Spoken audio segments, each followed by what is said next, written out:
Welcome into the PFF NFL podcast. Steve Palazzolo here with Sam Monson. Happy Super Bowl week, Sam. Happy Super Bowl week to you too, Steve. Thanks. We are doing the pod right now from lowly Cincinnati. Lowly? Yeah, we're just, no offense to our home city, but we're just in Cincinnati right now. But wheels up tonight to Miami. Yeah. And then we'll be living like kings for a few days. Coronavirus, here we come. Yeah. You bring all your masks, which apparently are pointless? I have multiple masks. Yeah. Turns out those are completely useless against the coronavirus. They don't stop it? So apparently the surgical masks stop things down to like 5 microns, and the coronavirus is 0.6 microns. Wow. They're, even the like super industrial, like particle preventing things, they're like 2. So again, no use whatsoever. Is this way worse than anything we've seen? In terms of pandemic? Yeah. I mean, it's not my area of expertise, but I think it's pretty bad. Ask your parents. I don't know that it's their area of expertise either. I mean, dad's a surgeon, mom's a GP. Dr. Eric Eager, will he know? He did that kind of stuff, yeah. Okay. Let's find out from him. So we're going to Miami, hopefully disease-free, but we're going to preview the Super Bowl. Let's get all, well, so here's what we're going to do this week. We're going to get all the goodies out today. Yeah. It's the Monday pod. We'll get the preview going so you guys can listen throughout the week.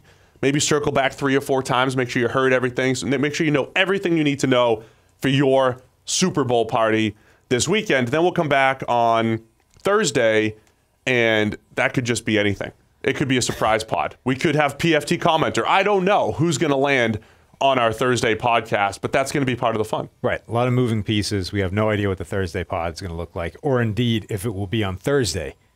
It better be on Thursday. People like They do like consistency, but things are up in the air. We don't know what later in the week is going to look like. People also like to just be surprised. So just be checking out your feed. Just check it every day. Yeah. Check it. See when the PFF NFL podcast is coming back your way. So this will be our official Super Bowl 54 preview. Are we allowed to say Super Bowl? What are the rules on that? Do we have to call it the big game like everyone else that doesn't have exclusive rights to it? No. The big game. If you're like, I think only if you're like selling things against it. We're just talking about it. Speaking of selling, PFF 30% off all PFF annual products through the big game. Huh. Okay. How'd I do? Is that right? Sure. This is the best deal we're going to run all year. Plus, here's my suggestion.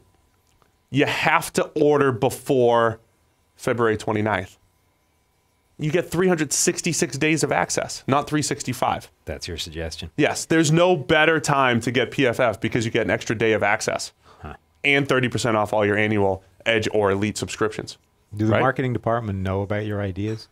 They should know. Talk to them? Somewhat marketing. Hey, 366 days of access. Please tell the people. Put that on an image, on an ad. Yeah, Like in bold. Yeah. 366. It's not 365. You get it's leap year. You get an extra day of access. Yeah. To study up. We get an extra day of draft season and free agent season this year. Isn't it great? It's almost We've hard been to believe. saving up quarter days for 4 years right now just to have this extra day of NFL analysis this year. It's hard to believe people aren't putting that on posters. Right? Yeah. We saved this. We saved 4 years. We saved a whole day, quarter days for 4 years for this year. I don't think I've ever encountered somebody before so mind blown by the concept of a leap year. Mine's not blown. I'm fully aware of what it is. Yeah. I'm just telling you, you got to strike while the iron's hot while you get that extra day of access. You could probably just spend that extra day just reading our draft guide, reading the QB Annual, which is out this week. QB Annual out today. I wrote all the blurbs for all the quarterbacks on there and just incredible stats that you can't find anywhere else on all the quarterbacks in the NFL. I mean, that's what your leap year should be, your leap year day. Just the QB Annual. Yeah, maybe dedicate the leap year day to the QB and then Annual. you pick another day just for the draft guide. But Okay. you can't even get all the information contained there. So, anyway, 366 days of access, PFF 30% off. All PFF annual subscriptions through the big game / Super Bowl. Monday or whatever. Super Bowl live. Live, yeah, LIV. I like the Roman numerals for it. I do as well. I don't understand why they haven't incorporated the Lombardi Trophy into the Roman numerals for the logo. I haven't thought Live, much about it. L-I-V. The I should surely be the Lombardi Well, maybe you Trophy. should be part of the marketing department. I should be the design team. And I'd be the marketing department. Yeah. L-I-V, the I should be the Lombardi Trophy. Instead, they've stuffed the Lombardi Trophy next to the I, so it's like L-I-I-V, and that's wrong. All right, when I am GM of the Texans, how hard could it be? You're going to have a big Roman numerals department? No, you'd be a part of the design team with some social media influence. Huh. You'd be one of my influencers Okay. on social media. Is that a step down? Have I gone from being the social media guy to part of the design team which No, has it's an just- impact on social media? Just adding to the more you can do. Okay. You know what I mean? Versatility. Huh. All right, you ready to preview? Yeah. Super Bowl LIV, San Francisco 49ers, and the Kansas City Chiefs. What are they rocking for uniforms here? We get Chiefs wearing red. The Niners are wearing their old school white and gold. Is that right? White and gold, yeah. They got denied the permission to wear all white, right? This is important because as you're previewing the game, you're like, hey, what are they going to wear? You're like, you got to know what the aesthetic is. Somebody was saying this is like the first combination ever where two teams that primarily play in red have met. That sounds right. Yeah. Because the Chiefs haven't been in the Super Bowl Well, for forever. 50 years, yeah.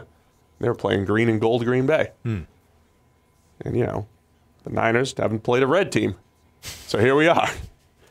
So should be a good one. Do you have let's just get right to the picks. Do you have a pick yet? Wow.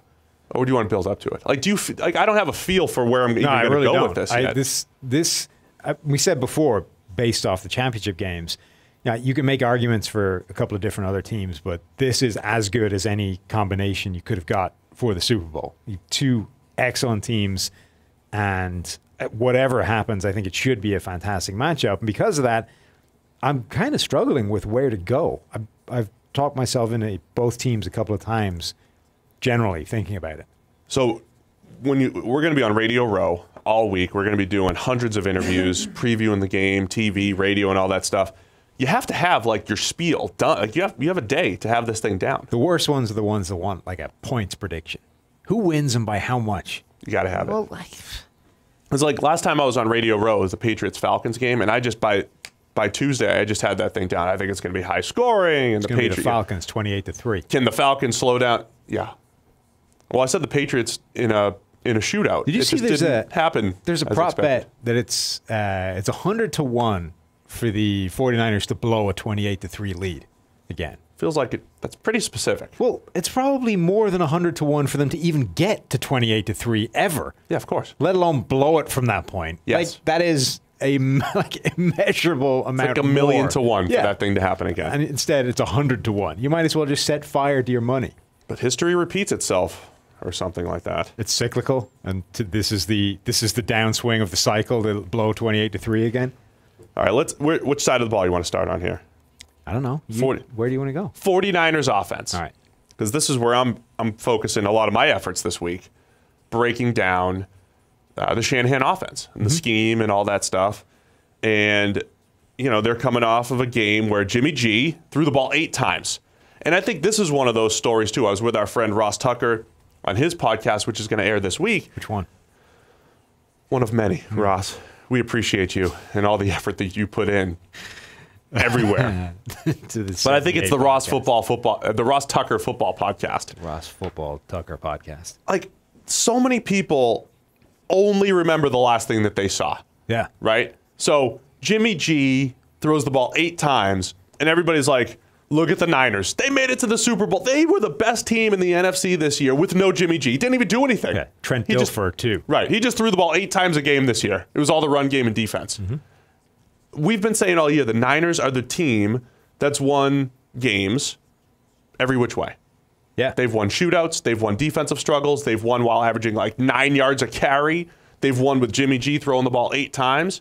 But he has been a big part of many of their wins, including a lot of the wins down the stretch. His best game, Week 17 against Seattle in that must-win game. Yeah, he's an interesting part of this offense because I think it's fair to say he's been a less important and crucial part of their offense than other quarterbacks, notably the one starting opposite him.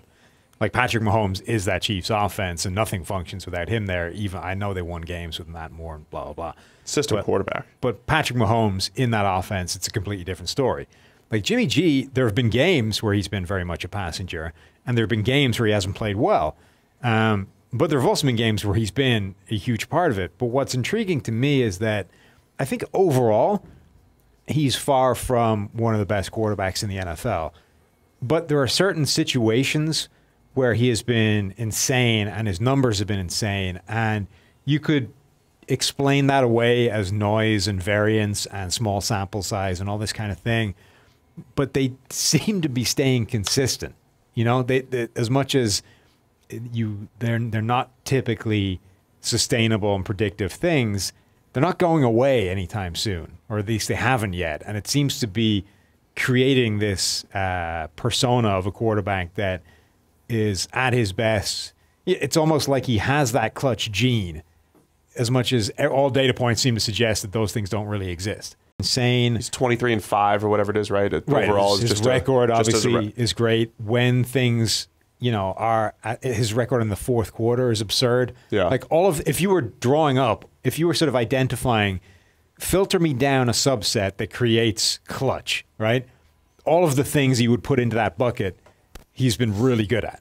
Now, as much as nobody has ever, I don't think, been able to identify clutch in terms of usually over time the best players are the best, right? So nobody has actually ever been able to prove that such a thing exists. If you were creating a subset that was to show clutch, all of those numbers he's been really good at. So the one thing I would say though, and you know, we've talked about this a few weeks ago. Our guy Kev Cole's done some study on this, and everything was like the style of quarterback, because it's not like baseball tried to disprove clutch for a while, because you can't really just make yourself better in the ninth inning versus the first inning, right? Like you can't just decide to be better. But the quarterback does kind of dictate how he plays. So then if you do have Aaron Rodgers or Kirk Cousins a little bit more conservative versus, say, Peyton Manning, Tom Brady, Eli Manning, who just retired. Of all the things we said about Eli, the one thing we could give him credit for is that aggressive style does work to make those fourth quarter comebacks. He was very good at that.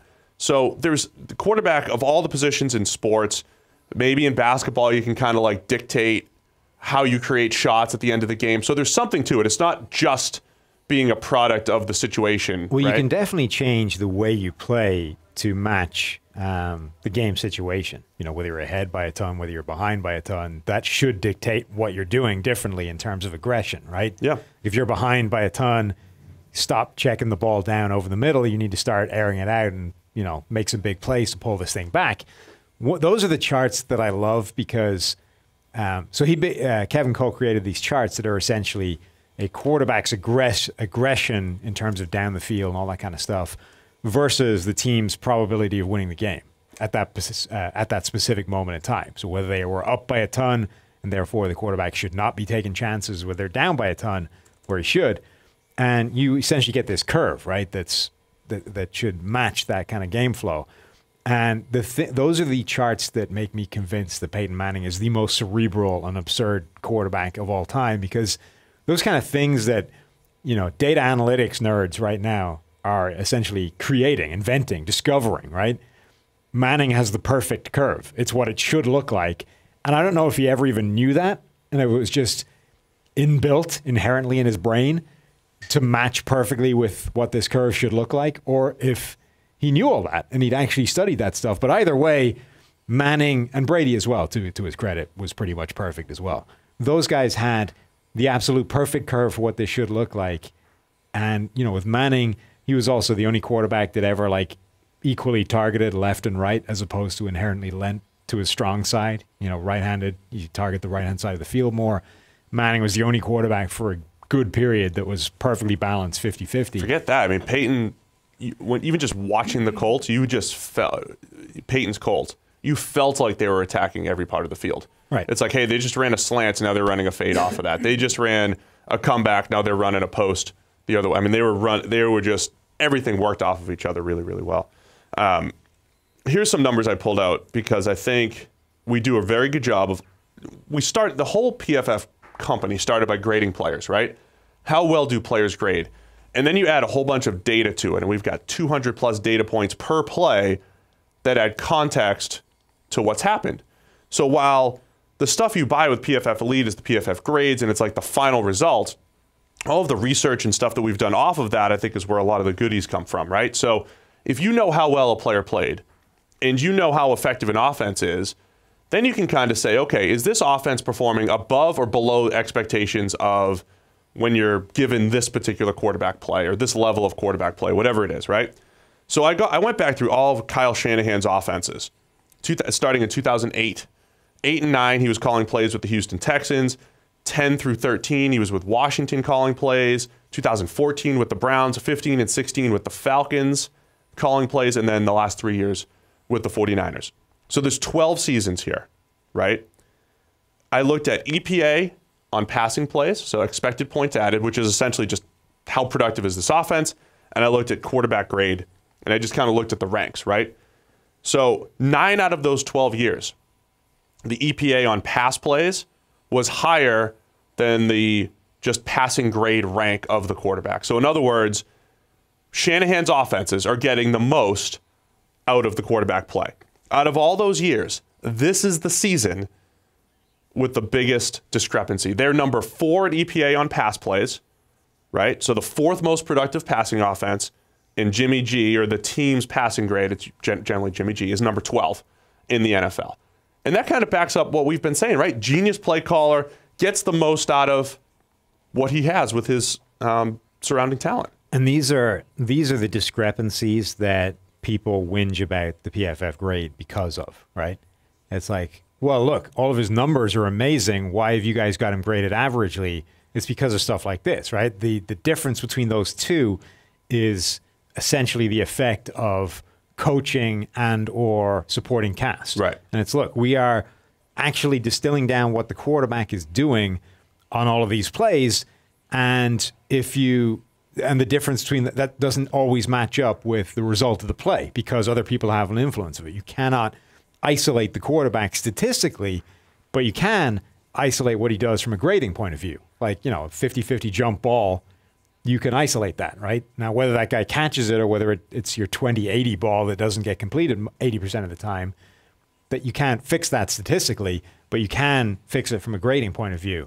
So what a lot of people throw at us in terms of a flaw in the system, I think is actually one of its greatest strengths. It's being able to, as a byproduct, essentially get a coaching handle or get a and we'll data. We'll talk about the other side with Andy Reid, Dr. Eager.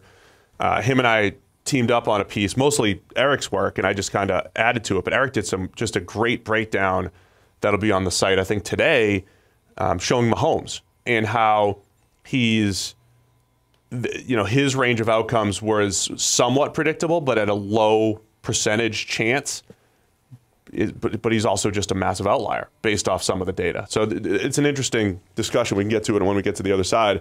But the Shanahan scheme is just has consistent success at elevating their personnel. Yeah, I mean, the scheme is one of the best in the NFL. Honestly, they're two of the best schemes in the NFL, Shanahan's and Andy Reid's. Shanahan's is interesting because the whole thing is designed for everything to look like everything else. Right. Whether you're running the ball, whether it's play action, whether it's screens off the bank of it, everything looks the same.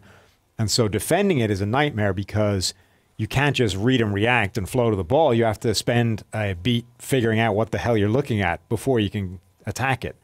And then Kyle Shannon has added all these new wrinkles where now instead of just outside zone every play, they've started folding in these gap schemes and these wham and trap blocks like we saw against the Packers and all kinds of stuff that makes it even more complicated. This is the lowest percentage of zone running they've ever had. Right. So that element, which I'll be writing that up this week, plus they are in the top 3 in percentage of trick plays, trick looks, and motion usage. And so, this is like we talked about the Ravens winning on the margins. This is the Niners ticking every box for creating mismatches. And even some of these sort of, I don't want to say new run concepts, but the added run concepts that aren't outside zone, a lot of them look like outside zone in the first step. Like everybody is still taking a zone step on the offensive line. So half of the defense's keys are reading outside zone as their first thing, and then suddenly it's no, it's not. It's a trap play, or there's wham blocking here. Like it's chaos. So defending this thing is a nightmare. Do you have a nugget you wanted to add? Well, I want to circle back to the evolution of their zone scheme and everything. So one of the things is if you were thinking about how to stop this offense, you might think of it in similar terms to the Ravens, right? And when we were thinking about this Ravens offense, it was like, this thing is virtually unstoppable right now. If you're going to beat it, the way to stop it is to put it in an unfavorable situation, right? When the offense is at a sort of neutral play calling point of view, they can't be stopped. They're just killing people. But if we put them in a double-digit hole early in the game and force them to chase the game, force them to change what they do on offense, suddenly things are much better because they don't like chasing the game. They're not big fans of being in a pass-happy situation. That's what the Titans were able to do with the Ravens, and it worked perfectly. In theory, you would say the same thing about the 49ers, right? They are built to dominate. They are built to win with a lead. They might not be built to play from behind. But if you look at Jimmy G's numbers when he's been trailing this season, number 1 in yards per attempt, 9.1. Number 2 in passer rating, 116, essentially. So when they've been trailing, now the caveat here is that they haven't trailed a lot, right? 175 snaps or dropbacks this season when they've been behind. So it's not a big number, small sample size, et cetera, et cetera. They haven't trailed at all in the postseason. But so far, when they've had to change their offense and actually chase a game, they've been better than ever doing that. Yeah. Including that, that Rams game, they made that, was it tied at the time? But they made that comeback there too.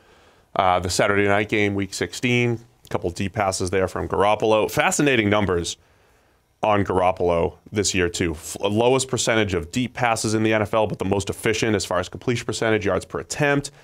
I like this number too, that some of our guys have pulled out. The lowest average depth of throw for a QB, averaging over 8 yards per attempt. So 8 yards per attempt is a pretty big number. Right. And you usually earn that by playing like Jameis, right? By chucking it down the field. And he was 9 when trailing. So a whole yard higher. Right. So good. When he needed to create chunk plays, he could do it. But he's got the lowest average depth of target for all QBs who have reached over that 8 yards per attempt mark. It's Garoppolo this year, Drew Brees in 2017. That's when Alvin Kamara came in and just, yards after the catch like crazy.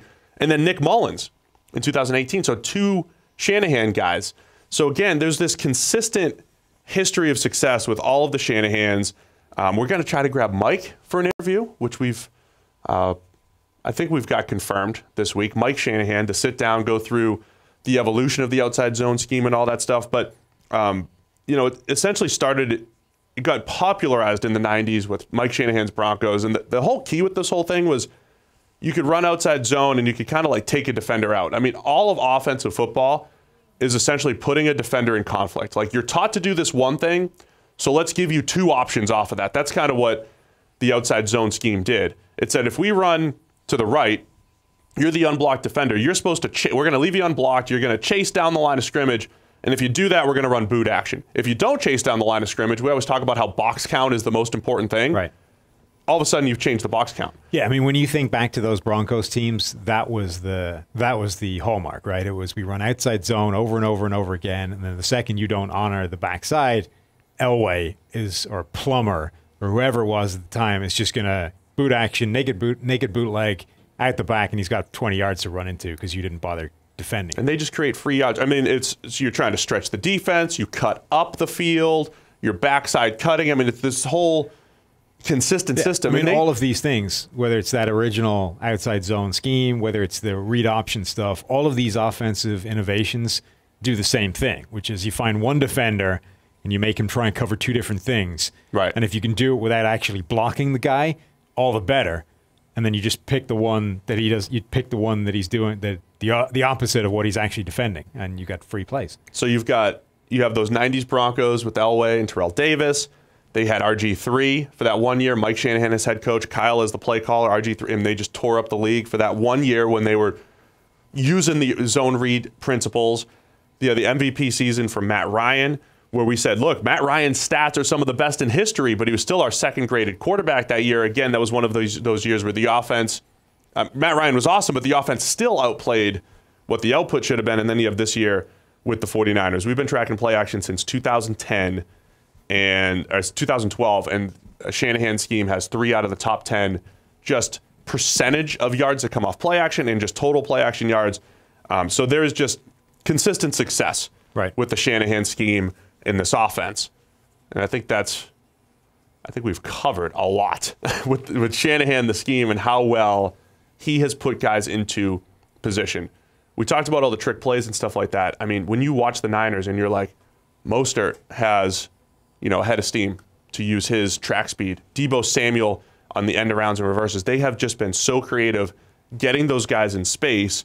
And that is, while it's difficult to win with the run game when you're just pounding your head into a brick wall, it's easier to win with a run game when it's all misdirection, plus good run blocking, plus boxing. Like, all of that stuff added up is why they've had such an efficient run game. Yeah, the motion and misdirection and fakes and trick looks and the number of things that they've added on top of this sort of traditional Mike Shanahan, Gary Kubiak sort of system is what makes this, is what's taken it all to a completely different level now. Yeah, so they are entertaining to watch on the offensive side of the ball. You've got veteran Mike McGlinchey leading the way at right tackle. Anything else about the Niners offense that's key here? No, I mean, that motion is a huge part of it. Like, they have got the highest percentage of plays using motion, pre-snap motion, of any team in the NFL. And that's one of those hallmarks now of quality offensive systems, right? It used to be that you just put one guy in motion just to see if the defense was playing man or zone, right? If the guy followed you, you were playing man. If he didn't, it was zone. Obviously, defenses are not morons. They caught on fairly soon or fairly early that was the purpose of that. And now we need to disguise that because otherwise they know exactly what we're doing. So the whole thing is developed several steps on from there. Defenses counter the man or zone thing. Now you need to do different things. So now you see all this pre-snap motion, and it's doing all kinds of crazy things. It's not just designed to identify whether they're playing man or zone. It's designed to essentially cause chaos in the defense. It's a lot faster than it used to be. You're not just shifting a guy from one side of the formation to the other and then snapping the ball. You're having these guys essentially run these jet motion fakes and all this kind of stuff, and you're essentially manipulating defenders around, because if you have a guy in the back, if you have Deebo Samuel running jet motion across one side of the formation, you can't just not cover him, because then they'll go there and that guy will have 15 free yards. So you have to have somebody assigned to shoot out and follow him. Now you've got a guy who's a couple of steps late to something over the middle because he had to honor the jet fake. And, it's free plays. It's scheme opening up holes that weren't there otherwise. And now it's gone from like one defender in conflict to more than one defender in conflict. And I think what you see in the college game too, sometimes we're scouting an offensive lineman and it looks like he's crushing people, but the guy he's crushing is like trying to figure out what the ball is, right? You just don't know where it is. Like, so you're creating blocking angles, you're creating just advantages for everybody in the offense. So these two offenses, they're number 1 and number 4, the Chiefs are, in terms of percentage of plays using motion. And with the Shanahan 49ers offense in particular, they want to target the middle of the field. Like, they have assembled these guys, whether it's Juszczyk, whether it's George Kittle, whether it's Deebo Samuel, even Emmanuel Sanders. They've assembled this group of receivers that are all excel on routes over the middle. But over the middle is a convoluted, crowded place. It's difficult to throw the ball there because there's a lot of bodies. So like linebackers. Yes. So one of the ways to improve your odds is to shift some of them out of there, is to get them out of the middle of the field. And one of the ways of doing that is this pre-snap motion stuff. If you fake something quick moving out of the middle of the field, away from the center, you essentially manipulate some players, you move them out of your path, and then you can create a pass over the middle that, again, wouldn't have been there had you not run all this motion. Yeah, a lot of good stuff here from a schematic standpoint. So that's going to be a lot of fun to watch. Shanahan up against this Chiefs defense. Tyrann Mathieu playing really, really well on the back end for the Chiefs. And he's the type of guy that's just an instinctual player. Maybe not like, we see Twitter breakdowns of like standard plays that people may be extrapolating a little bit too much about what he's actually doing. But Mathieu patrols the middle with just some football savvy, so to speak. And he's been a playmaker since his LSU days. So I'll be curious to see if he could can he rob one of those plays? I thought the Chiefs at their best, it was him, Juan Thornhill being used as two interchangeable middle of the field safeties, and Thornhill's obviously out for the season. Right. Can Matthew be one of those guys playing that robber role, kind of taking away some of that stuff, forcing Jimmy G to throw the ball outside the numbers? Yeah, I've started to sour on the concept of instinctive players because I think it does them a disservice what they're actually doing. Kuechly was always a player that people talked about. Incredible instincts. And Sherman is another one on the other side of the ball. Are you going to call it FBI? No. Football intelligence? But that's what it is. I don't even think it's intelligence. It's hard work. It's tape study, right? Like the number of just plays. Just a clean way of saying they're in position where they need to be. It's not, though. It's attributing it to this inherent latent ability to just know what's coming without putting in any work. Do you have one word that can sum it up? Because I use instinctive because it's one word. Well, you used instinctual, which seems like is that even a word? Yeah. I'm just saying that it doesn't fairly attribute where this comes from. So guys like Sherman in particular, he makes so many plays where he's running the play for the offense and is in the right place because of all the tape, and he knows what's coming. He's done the work. He's researched tendencies. He's anticipated exactly what they're doing. The interception against the Vikings, where he knew what they were running. Like, as much as, Thielen puts that blame on himself for not crossing Sherman's face, as a receiver, there's only so much you can do when the DB literally knows where you're running and is at no point prepared to play anything other than that. Like, it's not easy to run a route to a place where the cornerback is already, running. A lot of what you do is predicated off the idea that I can fake him into something else, right? But if he's not ever honoring that, like, I'm not going to honor an out route fake because I know you're not going there. I know you're running a dig. All right, so he's good at being at the right place at the right time. He positions himself in the way. So everyone talks about Matthew as this instinctive player, and it's, what incredible instincts. But honestly, the dude just does the work. He knows what you're running, and FBI. He puts himself there. It's FBI. If you like. Yeah. I just wanted to sum it up in one word, and you just... Well, I don't like the disservice you're doing to these players. I'm going to stand up for them. I'm not even trying to imply that it's from birth. Sounds like you're trying to imply that. Like Matthew would have just been there when he was 11 years old. He knows where to be. Yeah. Of course it's all of that stuff rolled in. He's just where he needs to be. Yeah, but it's not instincts. It's tape study. Knowledge. Knowledge is power, Steve. Great football knowledge by Tyrann Mathieu. There you go. Is that hard? We have a whole article this week going up, too, about how the Chiefs' defense has gotten worse as a pass rushing unit, yet better as a defense. Counterintuitive, right? Yeah. Last year, Justin Houston was out there, Dee Ford was out there, Chris Jones was having a monumental season.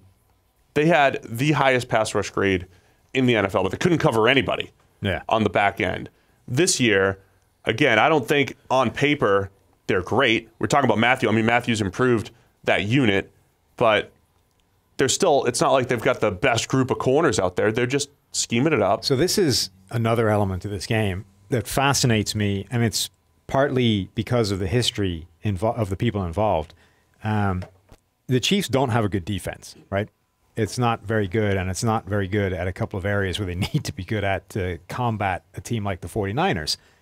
But that is in macro terms, right? Over the season, the Chiefs' defense is not very good. On the other hand, in certain specific games, they have been very good.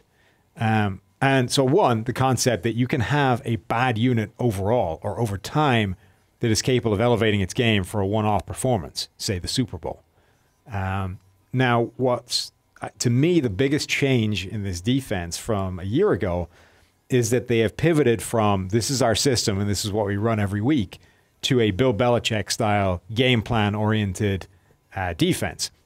So instead of saying we play man coverage all the time, and if you're able to beat man coverage, we're kind of screwed. But we're going to rely on the fact that playing man coverage is harder for an offense to combat than zone. So that's what we're going to do and just take our chances that the balance of probabilities and percentages fall in our favor. And they didn't. So last year, basically the defense was so bad that it didn't matter how good the offense was because even the most pedestrian of opposition offenses could keep pace in a shootout. This season, the defense has said, okay, we still don't have a great amount of talent, so what we're going to do instead is come up with a game plan that makes your life miserable every single opponent. So instead of just saying, we play man coverage, and if you can beat man coverage, we suck, we're going to go, all right, what is it you struggle against? What is it you do not want to see? And we're going to do that this week. And so the run defense is a good example. They have not got a good run defense over the season at all. But yet they have basically shut teams down like the Vikings, where all the Vikings want to do is run the ball. And they were good at it. The Chiefs have gone, look, we can stop the run if we want to stop the run. And we know that's what you don't want to see. So that's what we're going to do. So there's a reasonable chance the Chiefs are going to be able to come into this game and stop the 49ers run attack that just crushed the Green Bay defense, which is a better defense overall than Kansas City's. The other reason this is interesting is because of the Eli Manning talk, right? One of the things that comes up is how much was Eli a beneficiary of his defense? And when you talk about his Super Bowl wins, now, Eli was a vital part of both those Super Bowl wins, particularly in the games, right? He made key, huge plays in those games that they don't win the game if he doesn't make them. On the other hand, you'd be a moron to suggest that the defense wasn't massive in both those Super Bowl victories as well. But if you look at the overall numbers of those defenses during those years, they weren't that good. They had like outlier, impressive performances in the Super Bowl. Right. That was a big part of them winning those games. And who was coach at the time? Spagnuolo. And who's coach in Kansas City now? Spagnuolo. There you go. So the guy who has a history at the biggest stage of showing up with a game plan that makes a unit better than it's been all season long is part of this game. Was he there in 2012? I mean, 2011? Whatever. He was there for one of them, at least. He's definitely there in 07. Yeah. May have been with the... Don't ruin my point. Don't ruin it. Was he with the Rams in 2011? Yeah, I think he was. Whatever. He was there in 07. Outlier And performance. 10. He was there in 07. Yeah. Yeah. Outlier performance of a defense that wasn't actually that great, Right. but showed up with a monster game at the biggest time. And he's done it so far this season, Vikings game, etc. I posted a number last week, too. Chiefs are actually #1 in the NFL. Lowest percentage of throws at or beyond the sticks that were open. Of all their targets, lowest percentage. Niners are third. So again, when we talk about this idea of like coverage over pass rush as a concept, the Chiefs are like, they're living it right now. Again, they haven't created the 85 Bears. We always have to throw that out there, right? True. It's not the 85 Bears, but cut down on open throws, even though the pressure isn't getting there as much as it did in previous years. We've got a really nice Frank Clark versus D Ford breakdown. I mean, D Ford on a per play basis is outplaying Frank Clark. I know that's Clark tough. Hasn't been good. I know it's tough for Chiefs fans to wrap their head around because he had some big plays in the playoffs, one of which was a Ryan Tannehill 10-second sack. But either way, Frank Clark, number 56 in PFF pass rush grade, D Ford, number 9. Clark, number 36, just in win percentage, 57th in pressure percentage. You got yourself into trouble tweeting about that, didn't you?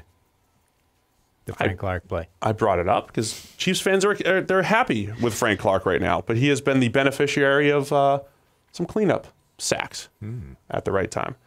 But I think they'll need a little bit better performance from Frank. He had a really nice divisional round against the Texans, but they'll need a big performance, I think, out of him.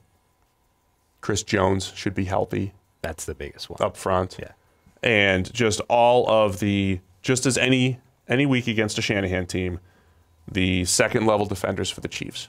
The linebackers, Matthew, depending on where he's lined up, those guys are going to be under the microscope because they got to play the run. You got to fit well against the run. You got to play action, all that stuff. So that should be a good matchup. Mm-hmm. Other side of the ball. Patrick Mahomes. It's pretty good. Against the Niners defense. This is where everybody really wants to watch, right? Super Bowl parties, even the people who don't know. By the way, shout out to Liz over at Parlor. Yeah? My haircut. Is it now better or worse than Patrick Mahomes' hair? Oh, it's better. I got better hair than Patrick Mahomes. Was it better before you started? It had some rough patches toward the end, but look, Liz did a great job over there. She was very excited when I told her that she's like a part of the podcast.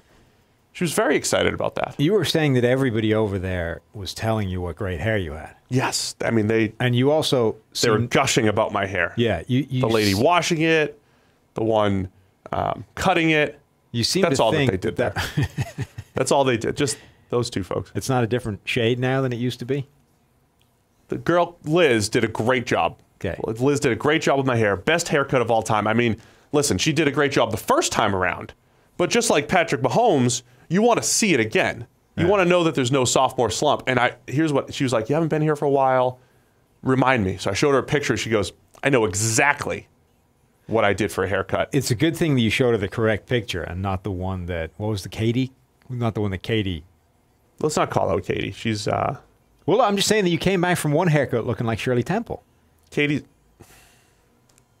like Tyler Palco, you know, for Chiefs fans. Palco. You know, like we don't talk about Brody Tyler Croyle. Palco, and we have Brody Croyle. We don't talk about them anymore. We have Patrick Mahomes. Yeah. I have Liz from Parlor.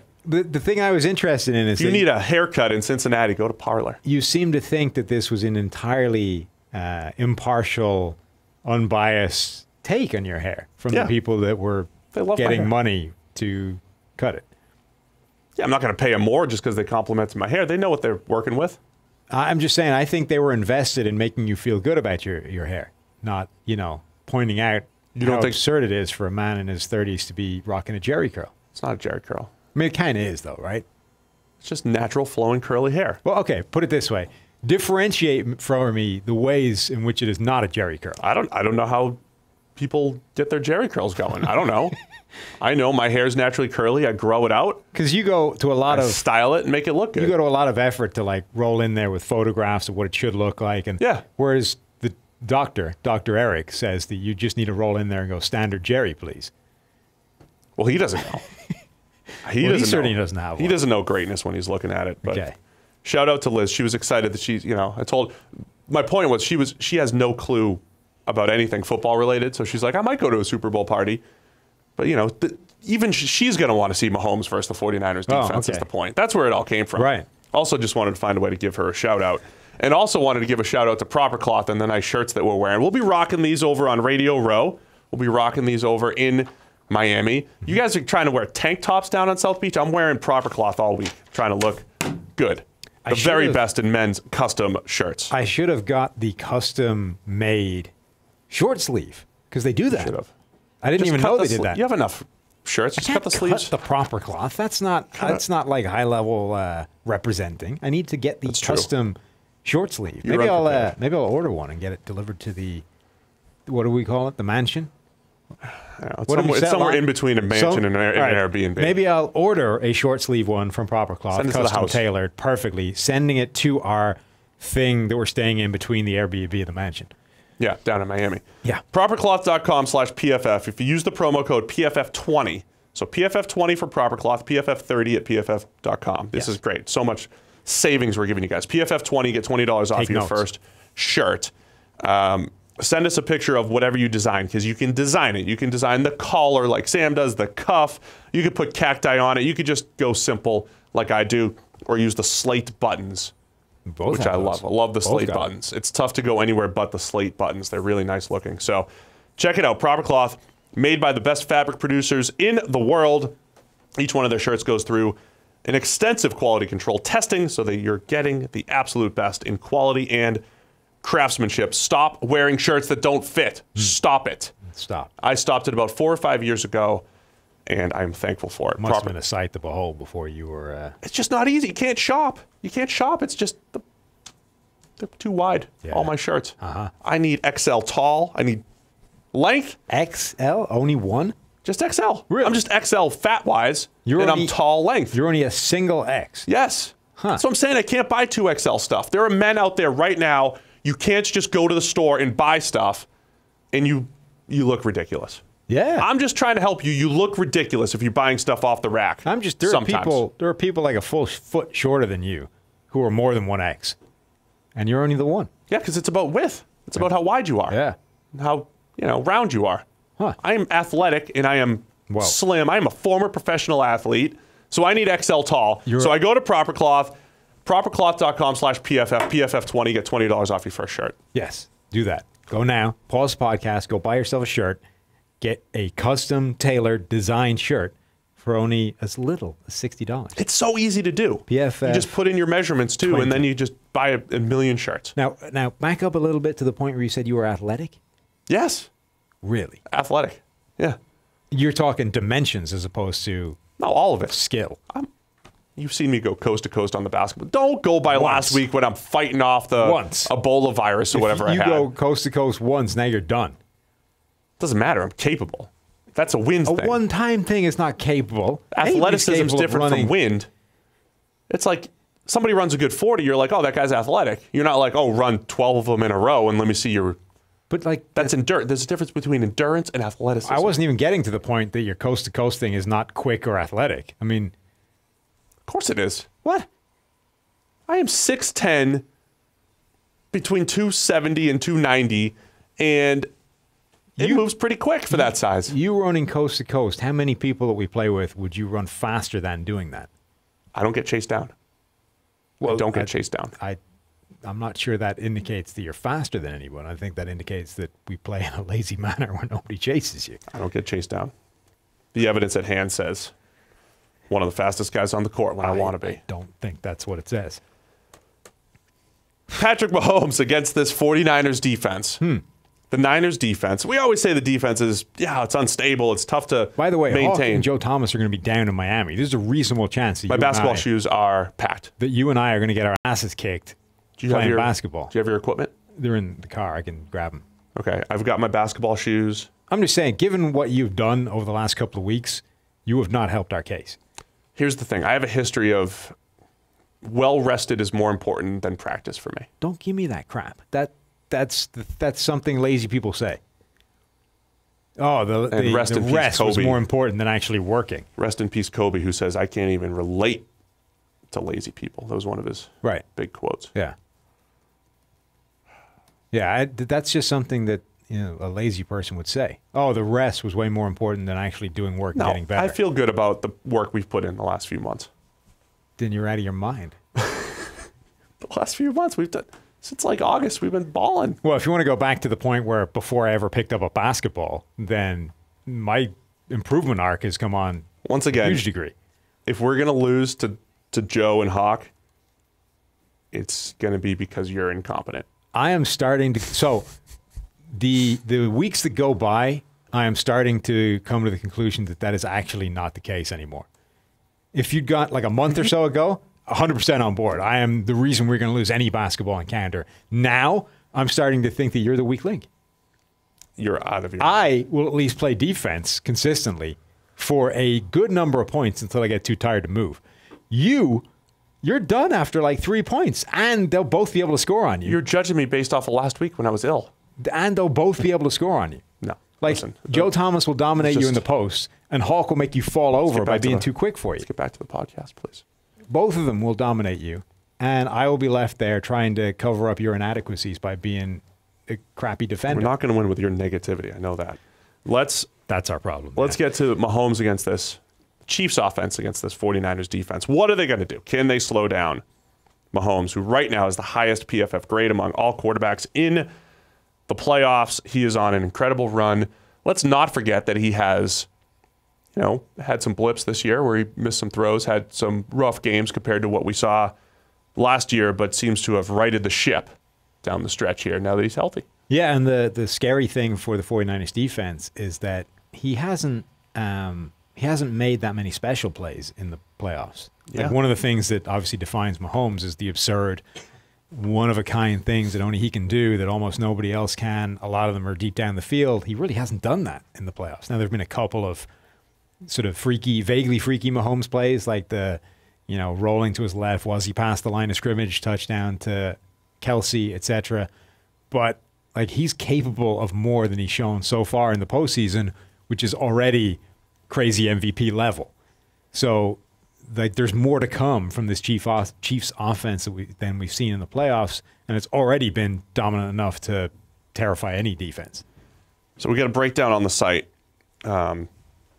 Eric and I, Eric did most of the work, but it was basically how did Mahomes go from kind of a risky draft pick to MVP and a Super Bowl quarterback. Mm-hmm. And I know a lot of people did love Mahomes coming out, but let's not get into revisionist history here. Some people loved his traits, okay? A lot of the same people loved Deshaun Kaiser's traits. So like when people talk about their hits and misses, it's like, oh, I had Mahomes was my number one, but like I had Kaiser at 2, whatever it is, so unless your history of I love Mahomes comes with a paragraph that explains how he's going to improve his play within structure, I don't think that you were just right because you thought he was great. So this is part of the breakdown with Eric. It was like the data. So if you just go by PFF data, and again, we don't just say, here's the grade, here's what he'll be. There's all these different elements of the data that are predictive. But if you just looked at the grading and the grading breakdown and all the predictive things, Mahomes was a risky proposition. However, the outcomes that have happened right now, this high-end outcomes, were kind of like part of the potential outcomes, right? They were in there, just a low percentage chance. The big thing is like negatively graded throws usually stay consistent. Usually if you miss, you miss. The positives can fluctuate. That's the basic gist of it. He had a high percentage of negatives. So he has cut down on his negatively graded throw rate literally every year since his first year at Texas Tech. Has gotten gradually better until this year went up again just a little bit. But that usually doesn't get better at the NFL level. So this is where Andy Reid in the system comes in, right? He has managed to take, and I posted our scouting report on there, right? He managed to take the what he does best section, kept it status quo, took all the biggest concern section and just flipped them up to the what he does best section. He took all of his concerns, which was doesn't like to play within structure, inconsistent footwork, misses too many throws, drifts in the pocket, leaves clean pockets. He took that stuff and has the scheme and playmakers. You have Tyreek Hill and Travis Kelce, which is a part of this. And cut down on so many of those negatives for Mahomes. He and Baker Mayfield are essentially going in opposite directions with a similar set of negatives. Oh, absolutely. Like Baker they have exactly the same negatives, only Baker did them at a much smaller level at the college, or a much smaller frequency at the college level. Now his are being magnified, and Mahomes has gone in the opposite direction, cut them all down to the Baker level of, okay, if you're going to find a negative, here it is, but he basically barely ever does it. And our guy, Zach Robinson, who's over with the Rams right now, assistant quarterback coach, he wrote up some of this scouting report along with me. And, you know, Zach loved Mahomes. He's like, dude, he's the best. He's the best quarterback. Zach loved him. Sammy Baugh 2.0. Sammy Baugh was his comparison. But some of the quotes, I mean, it was like glowingly writing about can make any throw with accuracy and power, every type of platform, every arm angle, great vision to see multiple defenders, anticipates well, athletic in the pocket, plays outside of structure as well as anyone in the NFL right now. These are a lot of Zach's words describing Mahomes. All of that stuff is true. And all of that stuff in a vacuum is tough to say, okay, this guy will be MVP, because with the concerns, it's like, well, he's facing all these three-man rushes in the Big 12, and he doesn't like to sit in the pocket. And even though he's got some instincts to it, why is he leaving a clean, all this stuff. And Reid has, in this Kansas City offense, everybody that's involved, Eric Bieniemy, Travis Kelce, Tyreek Hill, all those playmakers he's throwing to, has managed to create all these open throws within structure while also letting Mahomes just do his thing. And that is absolutely incredible. So we got the full write-up on the site, and I think it's a fun way of looking. Could we have seen this coming? Yeah, some people liked Mahomes, but if you were like, hey, he's going to be MVP in year 2, and we're going to be talking about like the Michael Jordan of football that people are comparing him to, then I think you were, I don't think anybody had that in mind. Well, I think in order to be right, in quotation marks, about Patrick Mahomes, you have to essentially work on the basis that the absolute optimum best case scenario possible for this player is going to happen. And okay, but if you applied that across the board to everybody, it would be insane, right? Like, oh, I think this guy can be a Superman. Yeah. Like, most of those don't happen. Almost never. Like, that doesn't, like, the only one, so Quentin Nelson, I think you can make that argument, right? There's almost no negative to this guy's play. Everybody loves him. He's probably going to be a superstar. Everyone agrees, right? Right. The consensus for that was not there with Mahomes. Therefore, projecting the best possible case scenario for him is just a harder sell, because there's more negatives there that have to swing around than they were with Nelson. Can we just talk for a second about how insane it is that Zach Robinson pulled out Sammy Baugh as a comparison for Yeah, I have Patrick no idea. Mahomes? He's like, I was just firing up some Sammy Baugh YouTube. Sammy Baugh died 2 years before Zach Robinson was drafted in the NFL. Sammy Baugh last played in the NFL in 1964. Oh, I thought it was before that. That's great. Yeah. Well, he started playing in 1937. Oh, no, sorry. That's as a coach. Last played in the NFL in 1952. I was going to say, yeah. Then went 55 to 64 as a coach. Died 2 years before Zach was even drafted. And yet Sammy Baugh is the guy that How did you not see that if you just dropped Sammy Baugh into Andy Reid's offense, you get MVP Patrick Mahomes? I'm watching some Mahomes tape. You know who he reminds me of? The guy who died 2 years ago. Sammy Baugh. Yeah. Pretty hilarious. Good job, Zach. I mean, yeah, maybe he nailed it. I haven't watched enough of Slingin' Sammy to know. We should fire up some Sammy. The fact that he's named Slingin' Sammy as a nickname suggests that he might have been right. There were comparisons to, Brett Favre and all that stuff. And, Favre's another guy, too. He didn't have the best college numbers, but it just came together with a system. The West Coast, we talk about people throw system quarterback around way too much these days because because we just live in this black and white world, right? Are you about to besmirch the good name of Joe Cool? No. Good. Not at all. Don't do it. Oh, well, maybe. Don't. All I'm saying is life isn't this black and white world that people like to make it. The West Coast offense has done a really good job of elevating people like Joe Montana, Steve Young, Brett Favre through the years and getting the most, just like the Shanahans. If you're a PFF subscriber already, an elite subscriber. Oh, this is cool. Listen up. We have gone and graded the 1994 regular season game between the Kansas City Chiefs and the 49ers because that was the Joe Montana revenge game. Joe Montana, it's finally time. We're going to turn to Steve Young. Your time here is done. Get out of here. Well, fine. I'm going to go to the Chiefs. And not only am I going to go to the Chiefs, I'm going to go there. I'm going to beat you and show you that I'm still the better quarterback. So we graded that game, and Joe was indeed the better quarterback. Higher grade than Steve Young. Derek Thomas was also absurd in that game. He had a win rate in terms of pressures of 40%. 40 as his pass rushes. That's like mind-bending.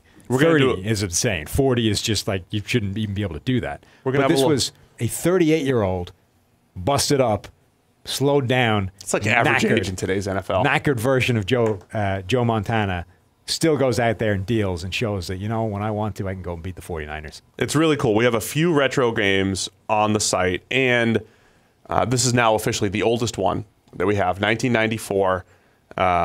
So check it out. If you have PFF Elite, it's Premium Stats 2.0. Go find the year tab, and 1994 now works. Go check out the game. We're going to do a little content on it down at the Super Bowl, breaking down the history leading up, because there's a lot of cool history here between the Chiefs and the Niners. That was a fun experience getting that game graded. Good job by our data guys pulling that out. Now we need to go grade more Montana games so we can get back on the Montana is better than Brady bandwagon. Yeah, that's not happening. Yeah, I don't think so. If just to annoy you. So we always said, longevity. Longevity doesn't matter if you're like Eli Manning and you're just kind of like the number 25 graded quarterback for 5 straight years. Right. Longevity matters if you're still playing awesome and sticking around. Longevity is that's where Brady's always going to have it. If it's tied to elite play or to high-level play. Right. It doesn't matter if it's... So the fact that Brady was having incredible seasons at 39, 40, 41 and all that stuff, while Montana could barely even get off the couch at 39 type of thing. Yes. I mean, same thing with Peyton versus Brady. There's something to that. Sticking around late. And Brady and Breeze have a chance to continue that in the next couple of years. Anyway, let's get back to the rest of the game. Can the Niners actually slow down this Chiefs offense? Tyreek Hill, Travis Kelce. We've said strategically, if you're, on paper, you're going to say, okay, I'm going to double Tyreek Hill. I'm going to double Travis Kelce. It's really not in the Niners' nature to scheme it up and be that specific. They're not pure just cover 3 the whole time. They have added more concepts. The same way Kyle Shanahan has added offensive concepts to a traditional system. Robert Saleh has added a little bit more quarters, a little bit more cover 2. They've added more, 2 high looks and just different looks to this defense. But they're still not the team that's going to go out there, play cover 1 double all day and take away these 2 weapons and make you win elsewhere. It's not really in their nature. You're still going to see a healthy dose of cover 3 and trust that pass rush to get home. So what is going to be the key here for the Niners? I mean, the pass rush is a big part of it. The back end has improved from one of the worst coverage units in the NFL to one of the best. Richard Sherman being back to something like his best is a huge part of that. But so is the fact that they added these pass rushes up front. They had, the 17 different 3-techs up front, but now they've got edge rushers. You've got Nick Bosa, the most pressure we've ever seen from a rookie. You have D Ford, who has been banged up for a lot of the year, but when he's back there, has been backing up the contract performance that he had a year ago. So now you've got this, and that makes the interior guys better. So DeForest Buckner, I think, has a better impact this year because suddenly now when he gets pressure, the quarterback can't just evade it and escape to the edge free of rush. He's got to escape to the edge where Nick Bosa is about to bury him or where D Ford is there. And Eric Armstead is having a contract season as well. So Armstead's been fantastic. Right. The playing front on the four edge a lot, too. Has just been phenomenal.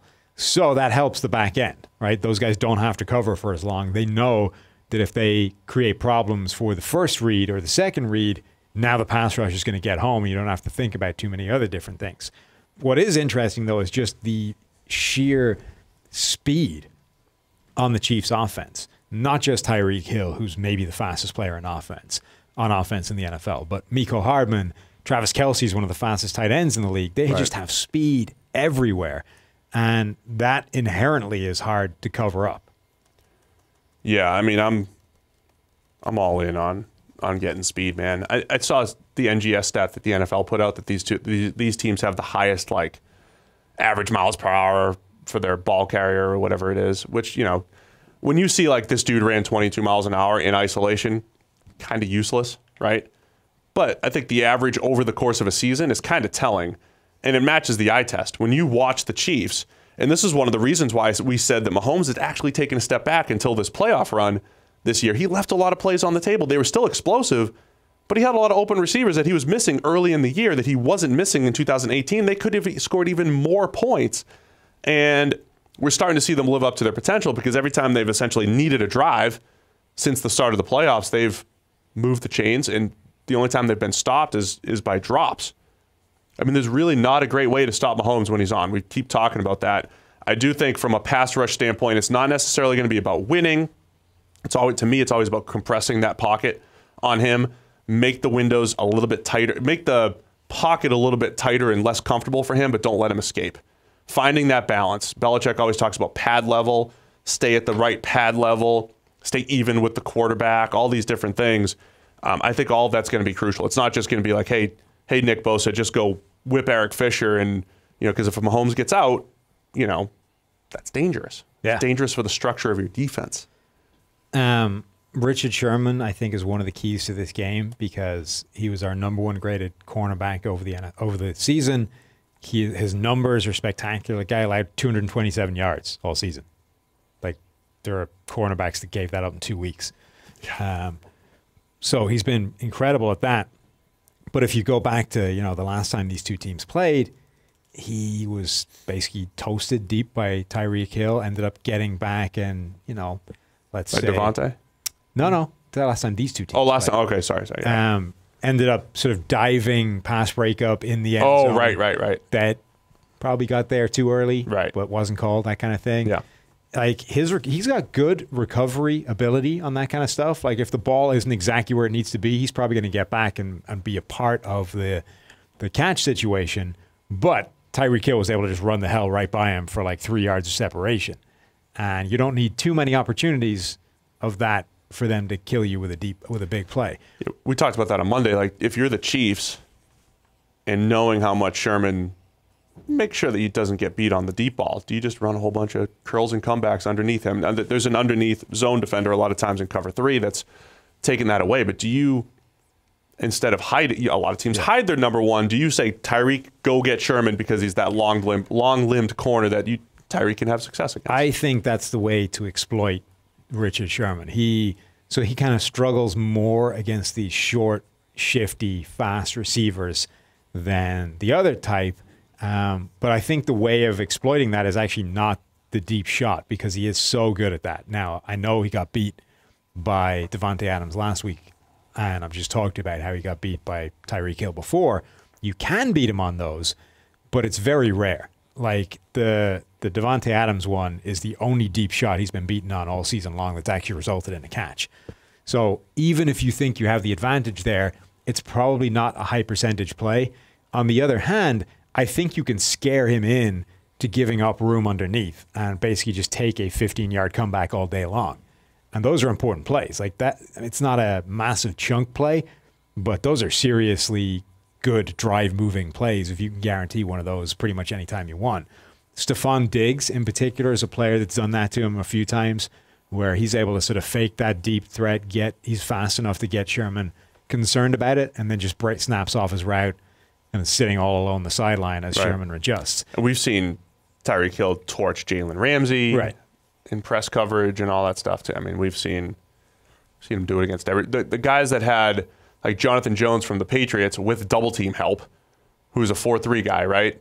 Who's a little bit smaller, he's a fast slot corner. Guys like that have had decent success against Tyreek Hill. So, do the Niners really have that? And they don't play They don't play pickup basketball. They don't play matchup man-to-man basketball. You know, they don't track. Okay. Generally. Yeah. So, anything else key here? I think the Niners' pressure will be important. I mean, it is strength against strength here. The Chiefs averaging the best yards per play when pressured, and the Niners are the worst. This is the highest graded postseason run we've ever seen from a quarterback, from Mahomes. And as I said, he hasn't actually made that many spectacular plays.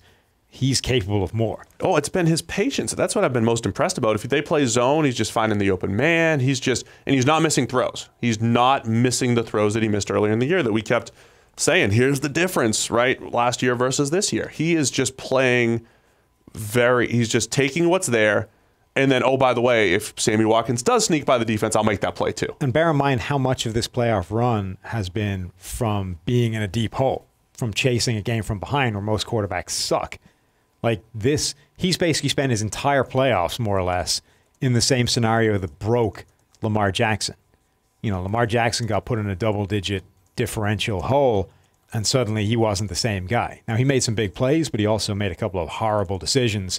The interception, the fumble, like this, being put in this situation essentially ruined Lamar Jackson. Yeah. Mahomes has spent, 6 quarters at least in that scenario so far this postseason, and has been phenomenal. Has been the best graded postseason we've ever seen from a quarterback.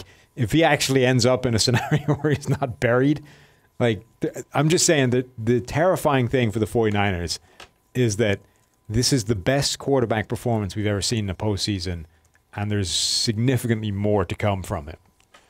Yeah, I keep saying the Chiefs, that's their offense. When they're down 24-0 and 10-0, I mean, they just run their offense. Right. I mean, that was my point was, you know, the way to beat the Ravens was to put them out of their comfort zone. But if anything, the same thing puts the Chiefs in their comfort zone. So that's the other question here, right?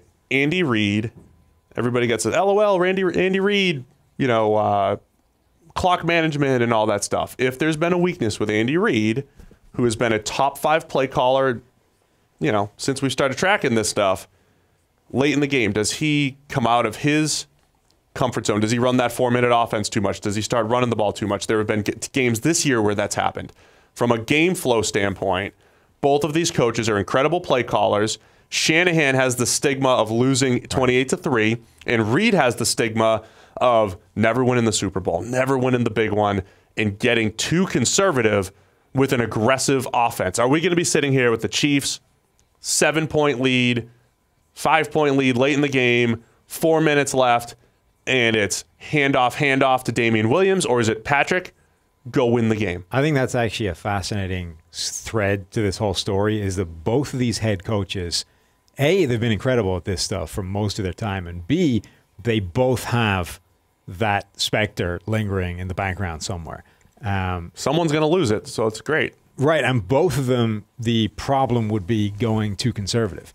Like, as much as Shanahan, like, he is haunted by that 28-3 thing, and the takeaway most people have from that is he got too aggressive, and that was the reason they lost the game. If they just run the ball 4 times or whatever, you win, no problem. I honestly don't know that he screwed that up. I think if you look at the plays that were called and what actually happened, he gets one of those, the game's over. like all of the things had to break the other way. I mean, there was a strip sack, and Matt Ryan took a bad sack that he shouldn't have taken. Right. Like, there were and two it was things, the blown sort of blitz protection pickup thing. Like, which is part of like the risk of calling a passing play, but it's like but it's what we preach, right? rare. It's keep doing what you're doing because it's working, right? This is how you win the game, is being as aggressive as you've been all game long and killing it right here, ending it. He did that, and all the crap broke against him. Like the odds went against him. This idea of, all right, let's say you've shifted you've shifted things in your favor to now it's 70-30, the 30% hit. Like he just got a bad beat. And I honestly think if that happens again, his takeaway would be, I got too aggressive. I'm going to go more conservative. And that's bad. Like that's not what you want to do. And then I think Andy Reid's just got the same sort of thing writ large, where it's, look, I've had years of this. If we get up, I'm not going to be the reason we screw it up. I'm going to run the ball. I'm going to be more conservative. Like I think they're both going to be in a scenario where if things are presented in that fashion, they'll both go conservative, which is the opposite of A, what the numbers say you should do, and B, what has made them so successful. We'll see if either of them have learned. I mean, I think Andy has shown signs of learning, but it's lurking over their head. I think that's going to be a fascinating development. I expect a good game. I expect a close game, and I do think we'll be looking back at challenges, timeout usage, play calling down the stretch. There'll be a lot of X's and O's, more of a decision-making type stuff that I think, we've talked about the players, we've talked about how to stop the players, but I think coaching decisions will be a big part of it. The other thing that goes back to that idea of Kevin Clark's of, it's just better when the Patriots aren't here. Like nobody wants the Patriots to win another Super Bowl. Like when they're there again, it's like everyone's rooting for one team because the alternative is New England gets another one, which nobody wants. I think from a sort of personal standpoint, you have to be happy for both these guys winning, right? Andy Reid finally gets a Super Bowl that he's clearly deserved in terms of quality of coaching over his career. And Shanahan would get the redemption story of, you come back, you fix 28-3, and now you've got your ring, and you can go off on this little dynasty, or you can have this successful career. Whoever wins from an Andy Reid, Kyle Shanahan point of view, I think most people would be happy for them. There's also like is this the real beginning of like Mahomes' legacy, right? Well, is both Mahomes, of them, right? Is this the real beginning of Kyle Shanahan racking up a bunch of Super Bowls, or is this the next dynasty, Kansas City and Patrick Mahomes winning the next, 5 of the next 8 Super Bowls or whatever? 5 of 8. Man, that'd be, like, is Mahomes going to be a 3-4 Super Bowl winning quarterback? Because he certainly looks like he could be, and this would be the first one. Yeah, they were a play away from the game a year ago. Yep, and now they're back there again. Like this could easily. I mean, Mahomes right now looks as unstoppable as he's ever stopped. They could be the next dynasty. They could be. Could be seeing it. So there you go. God, that would suck. Going from one to the next. There always seems to be somebody dominating, right? Right. It takes a lot. We think we've finally gotten rid of it. It takes a lot to dominate. We've finally seen the end of it, and then we get 10 years of Mahomes just dominating the league. It's going to be an awesome game, is what I'm expecting. We'll have more preview later in the week. So that's our official. Do you want to make picks now? We'll save our picks for Thursday. Yeah, because I still don't know. Picks are on Thursday. We'll be breaking it down all week in Miami, Radio Row. Be sure to check it out. The best way to check out everything, PFF.com. PFF30 is the promo code through the Super Bowl, 30% off all of our annual subscriptions. I suggest you just get it now because you'll have it through next Super Bowl week, essentially. 366 days of access. You can't find that anywhere else. No one else is celebrating leap year like we are. No, well, like you. Right? Anyway, yeah. Got to appreciate that extra day. So go check it out, PFF.com. PFF30 is your 30% off. And wheels up, man. We're heading to Miami. We're just going to... Did they get first class for us or what? George was talking about attempting to upgrade, but I suspect they said no. I'm going to need some kind of upgrade. I can't squeeze into those tiny seats. Again, your trick is to roll up to the airport and then basically say, Hi, do you have anything? Chair. Do you have anything for bigger humans? Yeah, I'm going to need a different chair. I don't fit in the kiddie section that you put me in. They're usually accommodating. We'll see how it goes tonight. So, yeah, stick with us all week. We're going to have some great content, video, radio, podcast, the whole deal from Miami. All right, man. That's it. We're out. That's your Super Bowl 54 preview, minus the picks. Well, those will be on Thursday with all sorts of other goodies and surprises. We'll talk to you then.